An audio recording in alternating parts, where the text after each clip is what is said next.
Halo semuanya, kami dari kelompok 2. Kali ini kita akan bahas mengenai listrik. Bukan listrik yang bikin kita kaget kalau nyentuh kabel ya, tapi listrik yang bikin hidup kita jadi lebih mudah. Kita bakal bahas dua jenis listrik yang sering kita dengar ini, yaitu listrik satu fase dan listrik tiga fase. Penasaran apa bedanya? Mari kita simak sama-sama dalam video ini. Simak sampai habis. Dalam jaringan listrik memiliki dua sistem jaringan, yaitu listrik satu fase dan tiga fase.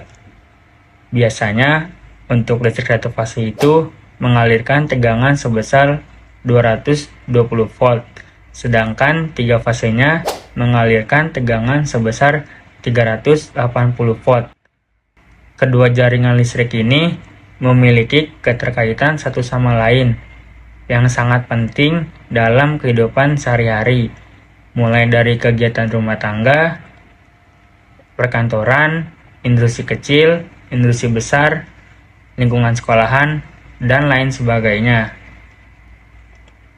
Untuk lebih jelasnya, mari kita memahami mengapa kita menggunakan listrik AC pada slide berikutnya. Baik, saya akan melanjutkan dengan menjelaskan alasan mengapa kita lebih banyak menggunakan listrik AC dibandingkan DC.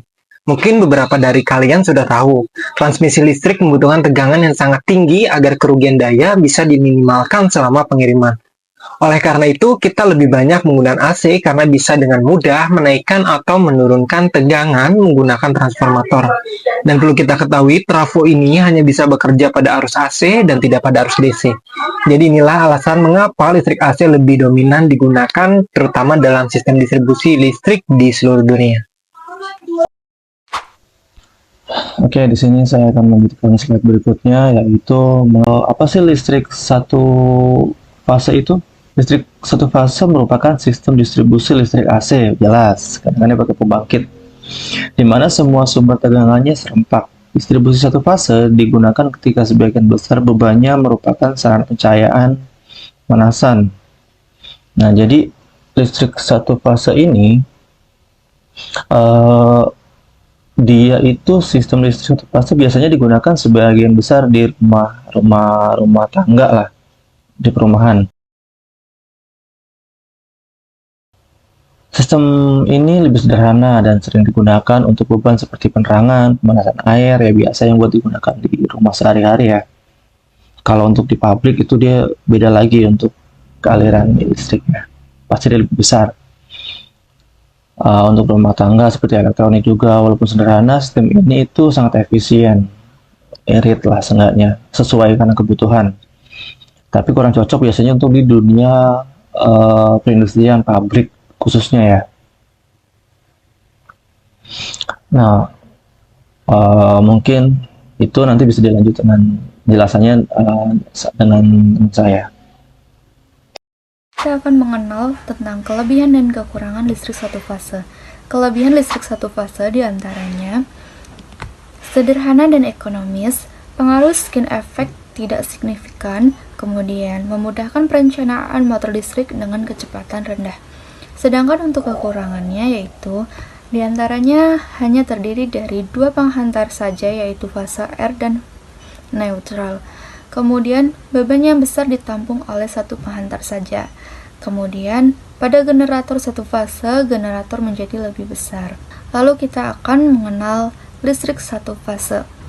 Listrik yang masuk ke rumah kita jika menggunakan sistem satu fase itu akan menggunakan 3 kabel, yaitu diantaranya kabel fase yang merupakan sumber listrik bolak-balik, kemudian kabel netral. Kabel ini pada dasarnya adalah kabel acuan dengan tegangan 0, kemudian ada kabel tanah. Kabel ini adalah acuan 0 di lokasi pemakai yang biasanya disambung ke tanah rumah pemakai.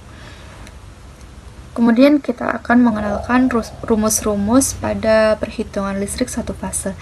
Di antaranya yaitu ada daya aktif dengan dilambangkan P, kemudian ada daya semu dengan dilambangkan S, ada daya reaktif yang akan dilambangkan Q. Pada daya aktif itu rumusnya P sama dengan V kali I kali cos theta, di mana V adalah tegangan dengan satuan volt, kemudian I adalah daya listrik dengan satuan ampere. Kemudian pada daya semu yaitu S sama dengan V kali I, di mana S adalah daya semu dalam volt ampere.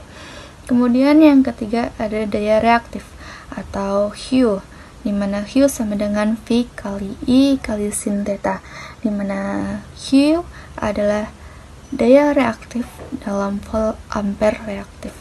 Di sini saya ingin menjelaskan sistem listrik 3 fase. Sistem listrik 3 fase biasanya digunakan di pabrik atau industri besar. Dikarenakan sistem ini bisa menampung beban jauh lebih besar dibandingkan sistem 1 fase.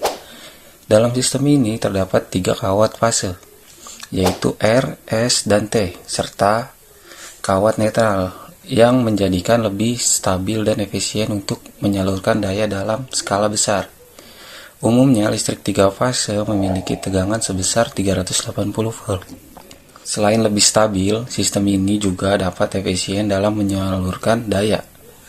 Untuk lebih jelasnya akan dijelaskan oleh rekan saya selanjutnya yang akan menjelaskan kekurangan atau kelebihan sistem ini.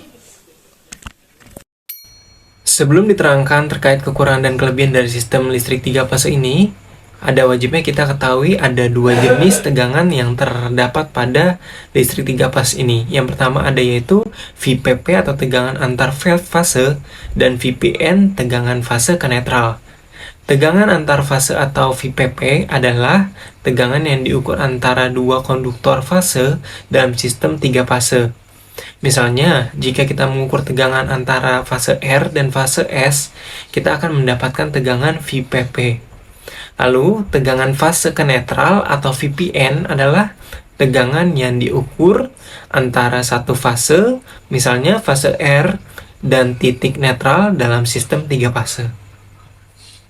Selanjutnya akan dijelaskan terkait kelebihan dan kekurangan dari sistem 3 fase ini.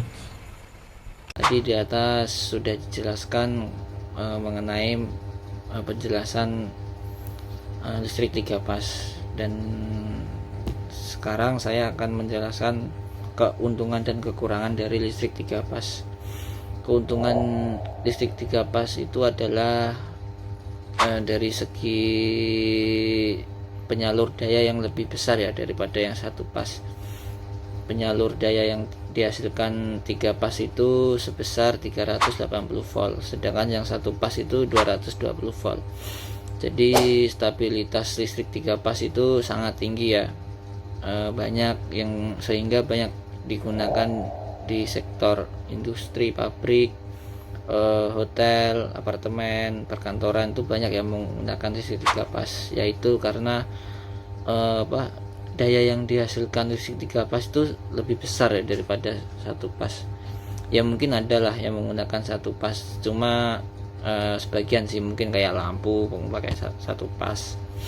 Sekarang kekurangan dari listrik 3 fase. Kekurangan dari listrik 3 fase itu sangat jelas ya, biaya yang lebih, perawatan yang lebih tinggi itu jelas, karena risiko juga dari 1 fase sama 3 fase juga lebih besar risiko ya.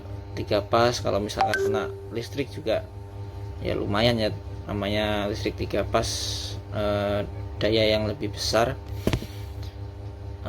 Selain biaya, mungkin dari barang-barang komponen yang ada di listrik 3 fase ya, spare part 3 fase kayak MCB, MCCB, itu juga lebih mahal ya daripada 1 fase.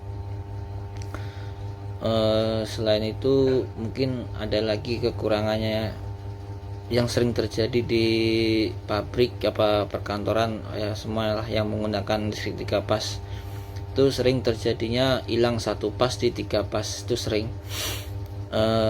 Itu akan mengakibatkan kayak komponen-komponen yang menggunakan listrik 3 fase itu cepat rusak ya, kayak misalkan pompa memakai 3 fase, nah itu mungkin dari motornya cepat rusak, motor pompanya, mungkin dari spool motor juga cepat rusak.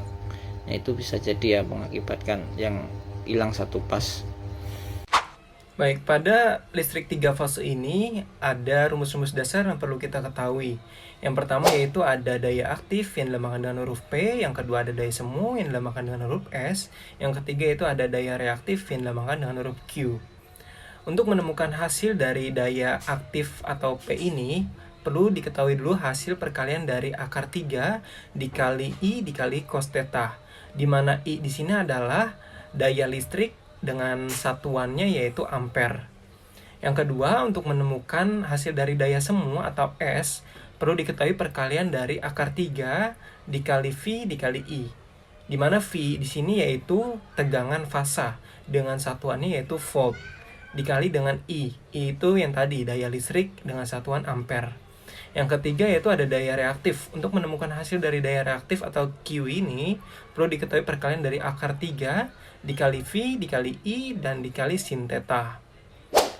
Baik, sudah kita ketahui rumus-rumus tersebut dan akan dilanjutkan terkait kesimpulan perbandingan antara saat listrik 1 fase dan listrik 3 fase. Mari disimak. Untuk mengakhiri presentasi ini, saya akan menjelaskan perbedaan utama antara sistem listrik 1 fase dan 3 fase. Apa sih perbedaan 1 fase dan 3 fase? Pada sistem 1 fase, kita hanya memiliki 2 pengantar, yaitu fase netral, dan membuatnya lebih sederhana dan ekonomis untuk aplikasi rumah tangga. Lalu pada sistem 3 fase kita memiliki 3 kawat fase dan 1 kawat netral. Sistem ini mampu menampung beban yang lebih besar dan lebih stabil sehingga lebih cocok untuk industri. Jadi kesimpulannya, pemilihan sistem yang tepat harus didasarkan pada kebutuhan daya kompleksitas dan biaya yang tersedia. Jika daya kecil dan sederhana, maka 1 fase cukup. Namun untuk daya besar dan stabilitas tinggi, 3 fase lebih cocok. Terima kasih atas perhatian kalian. Semoga presentasi dari kelompok kami dapat memberikan pemahaman yang baik mengenai perbedaan antara listrik 1 phase dan 3 phase.